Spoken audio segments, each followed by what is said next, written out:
భారతదేశంలో నోట్లను ముద్రించే ఆర్బీఐ అపరిమితంగా ముద్రిస్తే దేశంలో పేదరికం, ఆర్థిక ఇబ్బందులు ఉండవు కదా అనే ప్రశ్న చాలా మందిలో తలెత్తుతుంది.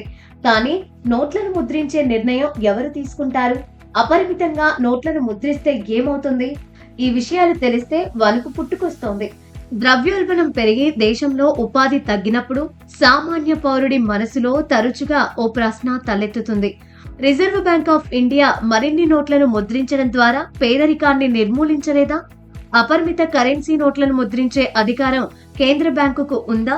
నిజంగా డబ్బును ముద్రించడం అనేది కేవలం ఒక యంత్రాన్ని నడపడం మాత్రమే కాదు. దాని వెనుక భారత ఆర్థిక వ్యవస్థ సంక్లిష్ట నియమాలు, నష్టాలు ఉన్నాయి. భారతదేశంలోని ద్రవ్య విధాన చట్టం ప్రకారం కేంద్ర ప్రభుత్వానికి నాణాలను జారీ చేసే హక్కుంది. అయితే కాగితపు నోట్లను ముద్రించే బాధ్యత ఆర్బీఐదే. అయితే బ్యాంకులు ఇష్టానుసారంగా నోట్లను ముద్రించలేవు. భారతదేశం కనీస నిల్వ వ్యవస్థను అనుసరిస్తుంది.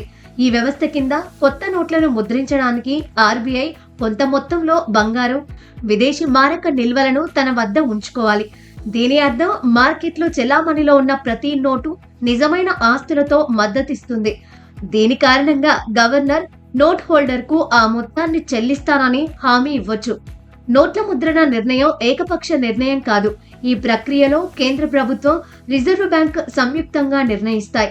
ఆర్థిక వ్యవస్థలో ఎంత నగదు అవసరం, మార్కెట్లో ఎంత డిమాండ్ ఉంది, పాత లేదా చిరిగిన నోట్లను భర్తీ చేయవలసిన అవసరం ఎంతుంది, ఈ అంశాలన్నింటినీ పరిశీలించిన తరువాతే ముద్రణ నిర్ణయం తీసుకుంటారు.